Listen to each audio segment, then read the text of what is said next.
ചെമ്പനിപ്പൂ സീരിയലിന്റെ വരാനിരിക്കുന്ന episode review വിശേഷങ്ങളിലേക്ക് എല്ലാവർക്കും സ്വാഗതം. ഇന്നലത്തെ എപ്പിസോഡിന്റെ റിവ്യൂ കാണാത്തവരാരെങ്കിലും ഉണ്ടെന്നുണ്ടെങ്കിൽ അതിന്റെ ലിങ്ക് ഞാൻ ഐക്കാട്ടിലും അതുപോലെ പിൻ കമന്റ് ആയിട്ടും കൊടുത്തേക്കാട്ടോ.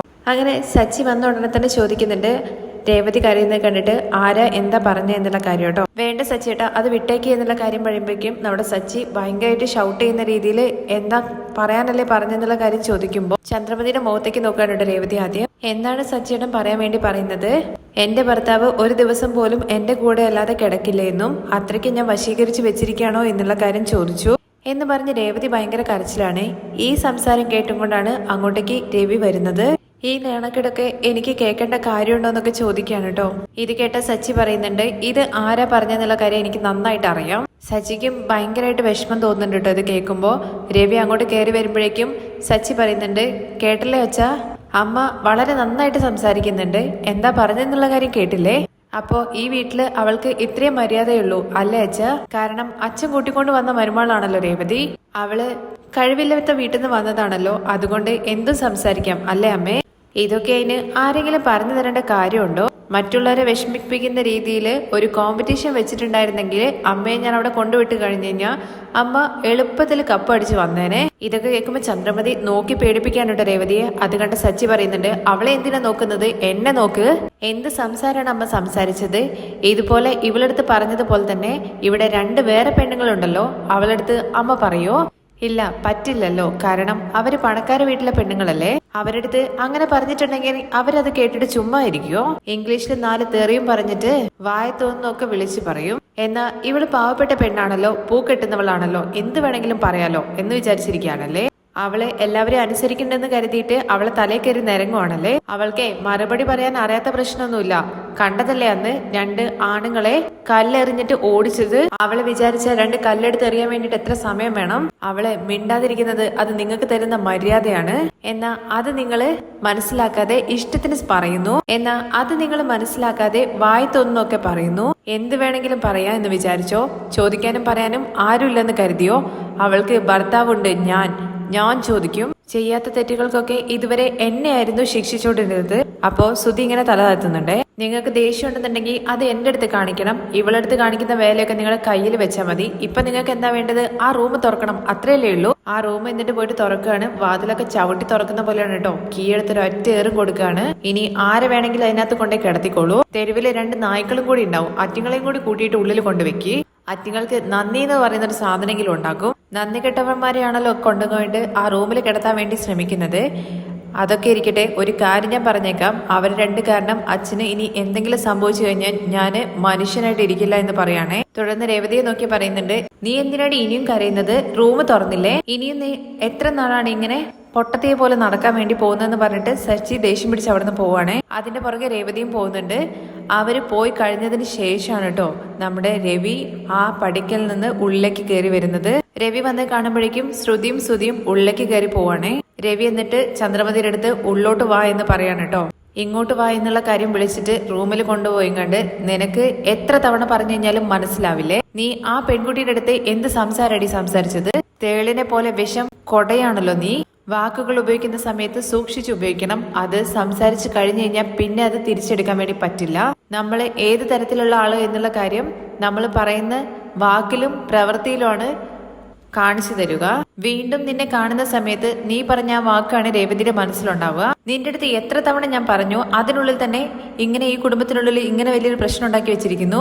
ഞാൻ എന്ത് ചെയ്തു എന്നാണ്? ശ്രീകാന്ത് ഇവിടെ ഉണ്ടാവാൻ വേണ്ടി പാടില്ല എന്ന് പറഞ്ഞിട്ട് റൂമൊക്കെ പൂട്ടിയിട്ട് പോയത്. അവൻ തോന്നുന്നൊക്കെ വിളിച്ചു പറയുന്നത് നിങ്ങൾക്ക് തെറ്റായിട്ട് തോന്നുന്നില്ലേ? അവനെ ചോദ്യം ചെയ്യാതെ എന്നെ മാത്രം നിർത്തി പൊരിക്കുന്നത് എന്തിനാണ്? എന്താ ഭയമാണോ എന്നുള്ള കാര്യം ചോദിക്കുന്ന സമയത്ത് അവനെ ഒരിക്കലും കേൾവി കേൾക്കാൻ വേണ്ടി പറ്റില്ല എന്നുള്ള കാര്യത്തെക്കുറിച്ച് ചോദിക്കുമ്പോഴാണ് ന്യായം പറഞ്ഞു കഴിഞ്ഞാൽ നിന്നെയാണ് ഞാൻ ഭയപ്പെടേണ്ടത്. നീ ഏത് സമയത്ത് എന്ത് പറയും എന്നുള്ള കാര്യത്തെക്കുറിച്ചും മറ്റുള്ളവരുടെ മനസ്സ് എങ്ങനെ വേദനിപ്പിക്കും എന്നുള്ള കാര്യത്തെക്കുറിച്ച് ഓർക്കുമ്പോഴാണ് ഞാൻ ഭയപ്പെടേണ്ടത്. എല്ലാത്തിനും നിങ്ങൾ എന്നെ തന്നെ കുറ്റം പറയും. പുതിയ മരുമകൾ വന്നിട്ട് 2 ദിവസം പോലും ആയില്ല, അതിനുള്ളിൽ അവൻ ഇങ്ങനെയൊക്കെ കാണിച്ചു കഴിഞ്ഞു കഴിഞ്ഞാൽ ആ പെൺകുട്ടി നമ്മളെ കുറിച്ച് എന്താ വിചാരിക്കുക? പുതിയതായിട്ട് കയറി വന്ന മരുമകൾക്ക് വേണ്ടിയിട്ട് നീ ഇത്രയും ചിന്തിക്കുന്നില്ലേ? എന്നാ ഈ വീട്ടിലേക്ക് ആദ്യമായിട്ട് കയറി വന്ന മഹാലക്ഷ്മിയാണ് രേവതി. അവളുടെ മനസ്സ് സങ്കടപ്പെടും എന്നുള്ള കാര്യത്തെക്കുറിച്ച് നീ ചിന്തിക്കുന്നില്ലേ? ഇത്രയും തരംതായെന്ന ഒരു സംസാരം നീ സംസാരിച്ചില്ലേ? ഞാൻ അങ്ങനെയൊന്നും പറഞ്ഞിട്ടില്ല. അവള് ചുമ്മാ സച്ചിയുടെ അടുത്ത് പറഞ്ഞത് കുറച്ച് കൂട്ടി പറഞ്ഞതാണ്. ചന്ദ്രേ, നിന്റെ കൂടെ ഞാൻ 30 വർഷത്തിൽ കൂടുതലായി ജീവിക്കാൻ തുടങ്ങിയിട്ട് നീ എന്ത് തരത്തിലുള്ള സംസാരം സംസാരിക്കുന്നു എനിക്കറിയില്ലേ. സച്ചി അവന്റെ അമ്മയായതുകൊണ്ട് നീ പറഞ്ഞ വാക്ക് കേട്ടിട്ട് ചുമ്മാ ദേഷ്യപ്പെട്ട് പോയിട്ടുള്ളൂ. ഈ വാക്ക് വേറെ ആരെങ്കിലും ആണ് പറഞ്ഞത് എങ്കിലുണ്ടല്ലോ അവന്റെ കൈയായിരിക്കും നിന്നോട് സംസാരിക്കുക. അതുമാത്രമാണ് നടക്കാത്തത്. നിങ്ങൾ പോയിട്ട് അവന്റെ അടുത്ത് പറയാം എനിക്കിട്ട് അടി തരാൻ വേണ്ടിയിട്ട്. നീ ചെയ്ത തെറ്റ് നീ ഒരിക്കലും അംഗീകരിക്കില്ല അല്ലേ ചന്ദ്രേ? അവൻ റൂം പൂട്ടാതെ പോയിരുന്നെങ്കിൽ ഞാൻ എന്റെ പാട്ടിന് നടക്കില്ലായിരുന്നോ? നീ എന്താ ഈ പറയുന്നത് ചന്ദ്രേ? ഇനിയും ഇങ്ങനത്തെ സംസാരങ്ങൾ നിർത്തിക്കൊണ്ടു. നമുക്ക് 3 മരുമക്കളാ ഉള്ളത്. നമ്മളെ ചുറ്റിലുള്ള ആൾക്കാര് നമ്മളെ നോക്കിക്കൊണ്ടിരിക്കുകയാണ്. എപ്പോഴാ കുടുംബത്തിൽ പ്രശ്നം വരാൻ വേണ്ടി പോകുന്നത്, എപ്പോഴാ എല്ലാവരും പിരിയാൻ വേണ്ടി പോകുന്നത് എന്നുള്ള കാര്യം നോക്കിയിട്ട്. കാരണം കൂട്ടുകുടുംബം എന്ന് പറയുന്നത് പ്രശ്നം മാത്രം ഉണ്ടാവും എന്നുള്ള കാര്യമാണ് എല്ലാവരും വിചാരിക്കുന്നത്. അതിന് പറ്റിയ രീതിയിലാണ് നീയും നടക്കുന്നത്. വന്ന 3 മരുമക്കളെ കുറിച്ചിട്ട് എനിക്കൊരു കവലയുമില്ല. നിന്നെ കുറിച്ച് ഓർത്ത് മാത്രമാണ് ഞാൻ ഭയപ്പെടുന്നത്. ഇപ്പൊ ഞാൻ അങ്ങനെ മാത്രം എന്ത് തെറ്റായിട്ട് സംസാരിച്ചേ? ഇതെല്ലാം തുടങ്ങി വെച്ചത് സച്ചിയാണ്. ഈ വീട്ടിൽ സമാധാനം ഇല്ലാതാക്കാൻ വേണ്ടിയിട്ടുള്ള കാരണവും സച്ചി തന്നെയാണ്. നീ സച്ചിയെ കുറിച്ചിട്ട് എന്റെ അടുത്ത് പറയണ്ട. അവന്റെ വഴിക്ക് ആരും പോവാതിരുന്നു കഴിഞ്ഞാൽ അവൻ സമാധാനപരമായിട്ട് തന്നെ നിൽക്കും. നിന്റെ വായ അടക്കി വെച്ചോണം. ഒരു കാര്യം മനസ്സിലാക്കിക്കോ ചന്ദ്രേ, എല്ലാവരും എന്നെ പോലെ ആയിക്കൊള്ളണം എന്നില്ല. വീട്ടില് എന്ത് പ്രശ്നം വരുന്ന സമയത്തും ഞാൻ ചിന്തിക്കുക കുടുംബത്തോടു കൂടി നിൽക്കണം എന്നുള്ള കാര്യത്തെക്കുറിച്ചാണ്. എന്റെ അച്ഛനും അമ്മയും എന്നെ മനസ്സ് വിഷമിപ്പിക്കുന്ന രീതിയിൽ ഒന്നും ഇതുവരെ സംസാരിച്ചിട്ടില്ല. എന്നാൽ നീയോ മക്കളെയും മരുമക്കളെയും വേർതിരിച്ചിട്ടാണ് കാണുന്നത്. നമ്മുടെ മക്കള് ചില സമയത്ത് നമ്മൾ പറയുന്നത് കേൾക്കില്ല. പിന്നെ വന്ന മരുമക്കള് നമ്മുടെ സംസാരം കേൾക്കണം എന്നുള്ള കാര്യത്തെക്കുറിച്ച് നീ എങ്ങനെ ചിന്തിക്കുക? നീ ഇങ്ങനെ തന്നെയാണ് തുടരുന്നതെങ്കിൽ ഉറപ്പായിട്ടും ഈ കുടുംബം പിരിഞ്ഞ് ഓരോരുത്തരും ഓരോരുത്തരുടെ വഴിക്ക് പോകും. നിങ്ങളെന്താ ഇങ്ങനെയൊക്കെ പറയുന്നതെന്നുള്ള കാര്യം ചോദിക്കുകയാണെങ്കിൽ ടെൻഷനോട് കൂടിയിട്ട് ചന്ദ്രമതി, നീ ചെയ്യുന്ന ഓരോ കാര്യങ്ങൾക്കും ഭവിഷ്യത്തായിട്ട് സംഭവിക്കാൻ വേണ്ടി പോകുന്നത് ഇതായിരിക്കും. നമ്മൾ എന്താണോ വിതയ്ക്കുന്നത് അതേ നമ്മൾ കൊയ്യുള്ളൂ. വീട്ടിലേക്ക് കയറി വന്നിരിക്കുന്ന മരുമക്കളടുത്ത് എങ്ങനെ സംസാരിക്കണം, എന്ത് രീതിയിൽ മുന്നോട്ട് പോകണം എന്നുള്ള കാര്യത്തെക്കുറിച്ച് നീ മനസ്സിലാക്കിക്കോ. രേവതിയുടെ മനസ്സ് എന്തോരം വിഷമിച്ചിട്ടുണ്ടാകും. അതുകൊണ്ടാണ് നീ പറഞ്ഞ വാക്ക് കേട്ടിട്ട് അവൾ കരഞ്ഞത്. അവളുടെ മനസ്സിന്റെ വേദന എന്താന്നുള്ള കാര്യം എനിക്ക് മനസ്സിലായി. ഒരു പെണ്ണായി ഇരുന്നിട്ട് നീ തന്നെ ഒരു പെണ്ണിന്റെ അടുത്ത് ഇങ്ങനെ പറഞ്ഞില്ലേ? എന്ത് ചെയ്യാനാ? ഒരു പെണ്ണിന് ഒരു പെണ്ണ് തന്നെയാണ് നാശം. ഇപ്പൊ നിങ്ങൾ ഞാൻ എന്ത് ചെയ്യണമെന്നാ പറയുന്നത്? ഞാൻ പറഞ്ഞു കഴിഞ്ഞാൽ കേൾക്കുന്നവളാണോ നീ? എന്താ എനിക്ക് ഈ കുടുംബത്തിനോട് സ്നേഹം ഇല്ലാന്നാണോ നിങ്ങൾ പറയുന്നത്? അതിന് നീ എല്ലാ മരുമകളെയും ഒരുപോലെ കാണാൻ വേണ്ടി ശ്രമിക്കുക. നീ കൊണ്ടുവന്ന മരുമകള്, ഞാൻ കൊണ്ടുവന്ന മരുമകള്, കോടീശ്വരി, അങ്ങനെ ഇങ്ങനെ എന്നുള്ള വ്യത്യാസം നോക്കുന്ന പണി നിർത്തിക്കോണം. ഇതിൽ കൂടുതലായിട്ട് നിന്റെ അടുത്ത് എന്ത് പറഞ്ഞ് മനസ്സിലാക്കണം എന്നുള്ള കാര്യം എനിക്ക് അറിയില്ല. അങ്ങനെ രവീന്ദ്രനാകെ ദേഷ്യം വരികയാണല്ലോ. അപ്പോഴേക്കും ചന്ദ്രമതി പറയുന്നുണ്ട്, രവിയേട്ട ഞാനും ഇവിടെ എല്ലാവരും ഒന്നായിട്ടിരിക്കണം എന്നുള്ള കാര്യം തന്നെയാണ് വിചാരിക്കുന്നത്. ഈ സച്ചിയാണ് റൂം കൊടുക്കില്ല എന്നുള്ള കാര്യം പറഞ്ഞത് ശ്രീകാന്തൻ എന്ന് പറയുമ്പോൾ വീണ്ടും നീ അതിനെക്കുറിച്ച് പറയല്ലേ? ഈ പ്രശ്നത്തിന് ഞാനൊരു തീർപ്പ് കാണിച്ചു തരാം എന്ന് പറഞ്ഞിട്ട് വരാൻ വേണ്ടി പറയാനുണ്ട് ചന്ദ്രമതിയുടെ അടുത്ത്.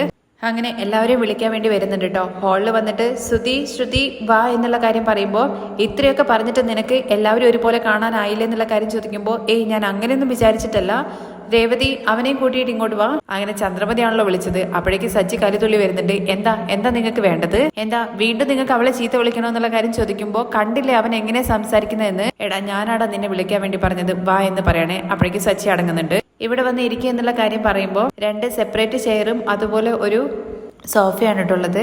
അപ്പോൾ വേഗം ചെയറിൽ പോയിരിക്കുകയാണ് ശ്രുതി. അപ്പോഴേക്കും ഇടയിൽ കയറിയിട്ട് നമ്മുടെ സച്ചി പോയിരിക്കുന്നുണ്ട്.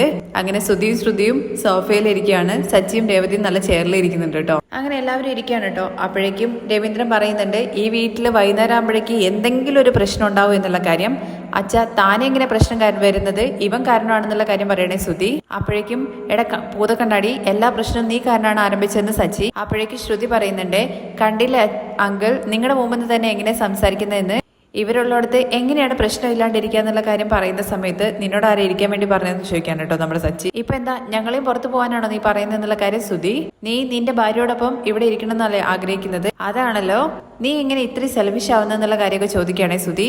നീയാണോടോ സെൽഫിഷിന്റെ കാര്യങ്ങളെ കുറിച്ചൊക്കെ പറയുന്നത്? നീ അച്ഛന്റെ കാശ് എടുത്ത് പോയിട്ട് തിരികെ വന്നിട്ട് തരാമെന്ന് പറഞ്ഞിട്ടല്ലേ നിന്നെ ഉള്ളിൽ കയറ്റിയത്, എന്നിട്ട് ഇതുവരെ തന്നില്ലല്ലോ. അപ്പോൾ ആരാടാ സെൽഫിഷ് എന്നുള്ള കാര്യം ചോദിക്കണേ. അപ്പോഴേക്ക് ശ്രുതി, അതെ വീട്ടിന് ചെലവിനൊക്കെ വേണ്ടിയിട്ട് ശ്രുതി കാശ് കൊടുക്കുന്നുണ്ടല്ലോ, പിന്നെ എന്തിനാ ഇപ്പൊ ഇങ്ങനെയൊക്കെ സംസാരിക്കുന്നത്? നിങ്ങൾ ജോലിക്ക് പോവാതെ കുറച്ചുനാള് കള്ളം പറഞ്ഞിട്ടില്ലേ? അതുപോലെയൊന്നും ശ്രുതി ചെയ്തില്ലല്ലോ. ഇത് കേൾക്കുമ്പോൾ ശ്രുതി ആണെങ്കിൽ ചന്ദ്രമതി എങ്ങനെ നോക്കുകയാണ് കേട്ടോ. ചന്ദ്രമതി തിരിച്ചു. അപ്പോഴേക്ക് രേവതി പറയുന്നുണ്ട്, ശ്രുതി അവര് ചുമ്മാ ജോലി ഇല്ല എന്ന് കരുതിയിട്ട് ചുമ്മാ പാർക്കിലും അവിടെ ഇവിടെയും പോയി ഇരുന്നിട്ടൊന്നുമില്ല, കിട്ടിയ ജോലി ചെയ്തിട്ടുണ്ട്. എന്തൊക്കെയാണെന്നുണ്ടെങ്കിലും വീട്ടിൽ കള്ളം പറഞ്ഞില്ലേ? എന്തായാലും ശ്രുതി അങ്ങനത്തെ ആളൊന്നുമല്ല. അതെ അത് ശരിയാണ്, ഇവന് കള്ളം പറയാനൊന്നും അറിയില്ല, പക്ഷേ കാശ് എടുത്തിട്ട് ഓടാൻ മാത്രമേ അറിയുള്ളൂ. ചുമ്മാ അത് തന്നെ പറയരുതെന്ന് പറയുമ്പോഴേക്കും സച്ചിക്ക് ദേഷ്യം വന്നിട്ട് എണീക്കാണ് കേട്ടോ അടിക്കാൻ വേണ്ടിയിട്ട്. എന്താണ് നീ ചെയ്യാന്നുള്ള കാര്യം ചോദിച്ചുകൊണ്ട് എടാ നിക്കടാ, ഞാൻ സംസാരിക്കണമെന്ന് പറഞ്ഞിട്ട് നിങ്ങളെ രണ്ടുപേരെയും വിളിച്ചു വരുത്തിയിട്ട് നിങ്ങൾ തമ്മിൽ ഇങ്ങനെ അടിയുണ്ടാക്കി കഴിഞ്ഞു കഴിഞ്ഞാൽ പിന്നെ എനിക്ക് എന്ത് മര്യാദയാണ് നിങ്ങൾ തരുന്നത്? അപ്പോഴേക്കും ചന്ദ്രമതി പറയുന്നുണ്ടല്ലോ, നിങ്ങൾ എപ്പോഴും പറയുമല്ലോ ഞാൻ കാരണമാണ് ഈ പ്രശ്നം വരുന്നത് എന്നുള്ള കാര്യമൊക്കെ. ഇപ്പൊ കണ്ടില്ലേ, ഇവൻ കാരണമാണ് എല്ലാ പ്രശ്നം എന്നുള്ള കാര്യം പറയുമ്പോൾ നീ ഒന്നും മിണ്ടാതിരിക്കുമെന്ന് ചോദിച്ചു ചന്ദ്രമതിയുടെ അടുത്ത് രവി. ഞാൻ സംസാരിക്കണോ അതോ നിങ്ങൾ രണ്ടുപേരും കൂടി അടിയുണ്ടാക്കുവാണെന്നുണ്ടെങ്കിൽ ഞാൻ വെളിയിൽ പോയിക്കോളാം എന്നുള്ള കാര്യം പറയുമ്പോൾ അച്ഛൻ നിൽക്ക്, അച്ഛൻ കാര്യം പറ.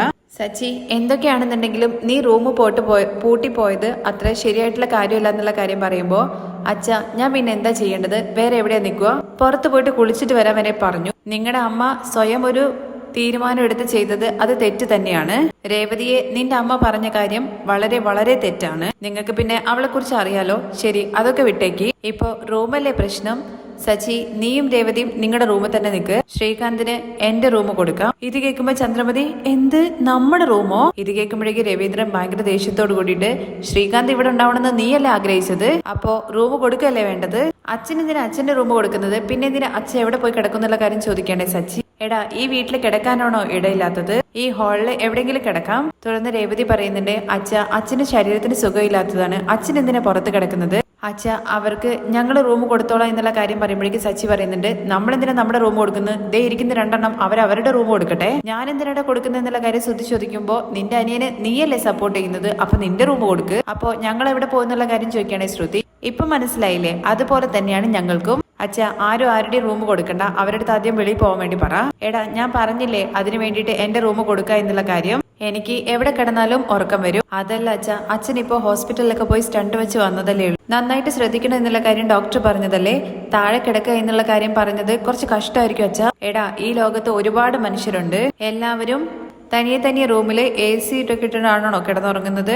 എന്റെ നാട്ടിലിരുന്ന സമയത്ത് ഞാൻ തറയിലും അതുപോലെ പുറത്തൊക്കെ കിടന്നിട്ടുണ്ട്. അങ്ങനെ കിടന്നെന്ന് കരുതിയിട്ട് ഒരിക്കലും ശരീരത്തിന് ഒരു കുഴപ്പവും വന്നിട്ടില്ല. സാങ്കേതികമായിട്ടുള്ള കണ്ടുപിടുത്തങ്ങൾ വന്നതിന് ശേഷമാണ് മനുഷ്യർക്ക് കൂടുതലായിട്ട് അസുഖങ്ങൾ വരാൻ വേണ്ടി തുടങ്ങിയെന്നൊക്കെ പറയാണ്. അത് കഴിഞ്ഞ് രേവതി പറയുന്നുണ്ട്, അച്ഛൻ റൂമിൽ തന്നെ കിടന്നാൽ മതി. ഇവിടെയുള്ള ബാക്കിയുള്ളവരെല്ലാവരും ജോലിക്ക് പോകുന്നവരല്ലേ, അവർക്കൊക്കെ ഈവനിങ് മാത്രം മതി റൂം. അച്ഛൻ ഇവിടെ തന്നെ നിൽക്കുന്ന ആളല്ലേ, അച്ഛൻ റെസ്റ്റ് എടുക്കണമെന്ന് ഡോക്ടർ വരെ പറഞ്ഞിട്ടുണ്ട്. അച്ഛൻ റൂമിൽ തന്നെ കിടന്നോളൂ, ഞങ്ങൾ വേണമെങ്കിൽ ഹാളിൽ കിടന്നോളാം. ഇത് കേൾക്കുമ്പോഴേക്കും ചന്ദ്രമതി ഭയങ്കര സ്നേഹത്തോട് കൂടിയിട്ട്, കണ്ടില്ലേ അവർ തന്നെ കൊടുക്കാൻ എന്നുള്ള കാര്യം പറഞ്ഞില്ലേ, അതൊന്നും വേണ്ട, നമുക്ക് എന്തിനാ തനിയൊരു റൂം? AC റൂമിൽ ഇരുന്നാൽ മാത്രമേ ജീവൻ പോവാതിരിക്കൂ എന്നുള്ളൊന്നുമില്ല. പോകേണ്ട സമയത്ത് അത് പോവുക തന്നെ ചെയ്യും. നമുക്ക് ഈ ഹാള് മതി, 3 മക്കളും 3 റൂമിൽ കിടക്കട്ടെ. അച്ഛ, അതൊന്നും വേണ്ട എന്നുള്ള കാര്യം പറയുമ്പോ, എടാ ഞാൻ നിനക്ക് അച്ഛനാണ്, അതില്ലാണ്ടാവില്ലല്ലോ ഒരിക്കലും. അച്ഛൻ എന്താ ഇങ്ങനെ പറയുന്നത്? 100 ജന്മം എടുത്തു കഴിഞ്ഞാലും അച്ഛൻ തന്നെയാണ് എന്റെ അച്ഛൻ. അങ്ങനെയാണെങ്കിൽ നീ ഞാൻ പറയുന്നത് കേക്ക്. ഇനി മുതല് ശ്രീകാന്തും വർഷയും ഞങ്ങളുടെ റൂമിലിരിക്കട്ടെ, നിക്ക് വരാം. അങ്ങനെ രവി പോയിട്ട് റൂമിൽ നിന്ന് പായ എടുത്തോണ്ട് വരികയാണ് കേട്ടോ. അച്ഛ വേണ്ട, അച്ഛ എവിടെ കിടക്കണ്ട എന്ന് പറയുമ്പോൾ, ഈ പ്രായത്തിൽ AC റൂമിൽ കിടന്നാൽ മാത്രമൊന്നുമല്ല എനിക്ക് ഉറക്കം വരിക, എന്റെ മക്കള് എല്ലാവരും സുഖമായിട്ടിരിക്കണം, വീട്ടിലൊരു പ്രശ്നം ഇല്ലാണ്ടിരിക്കണം, അതാണ് എനിക്ക് സന്തോഷം. ഇതാ നിനക്ക് എന്ന് പറഞ്ഞിട്ട് ഒരു പായ ചന്ദ്രമതിക്കും കൊടുക്കുന്നുണ്ട് കേട്ടോ. അച്ഛ വേണ്ട അച്ഛ, പറയുന്ന കേക്ക് എന്നുള്ള കാര്യം പറയും. എന്റെ ജീവൻ പോകുന്നത് വരെ എനിക്ക് കുറച്ച് സമാധാനം വേണം, അതല്ലാതെ മറ്റൊന്നും എനിക്ക് നിങ്ങളോട് ചോദിക്കാനില്ല. നീ എന്താ കിടക്കുന്നില്ല എന്നുള്ള കാര്യം ചോദിക്കുമ്പോൾ, ഞാനെങ്ങനെയാ നിങ്ങൾ തനിയെ വിടുന്നത്? അങ്ങനെ ഹാളില് പായല് ഇരിക്കുകയാണ് കേട്ടോ നമ്മുടെ ചന്ദ്രമതി. ആ രംഗത്തോട് കൂടിയിട്ടാണ് മറ്റൊരു എപ്പിസോഡിന്റെ രംഗം അവസാനിക്കുന്നത്. എന്തായാലും സച്ചിയും രേവതിയും റൂമിന് പുറത്താക്കാന്ന് വിചാരിച്ചതാണ് നമ്മുടെ ചന്ദ്രമതി. അവസാനം ചന്ദ്രമതി തന്നെ പുറത്തായ അവസ്ഥയാണ് കേട്ടോ. ബാക്കി വിശേഷങ്ങൾ കേൾക്കാൻ താല്പര്യം ഉണ്ടെന്നുണ്ടെങ്കിൽ നെക്സ്റ്റ് എപ്പിസോഡിൽ നിന്ന് കമന്റ് ചെയ്യണേ. താങ്ക്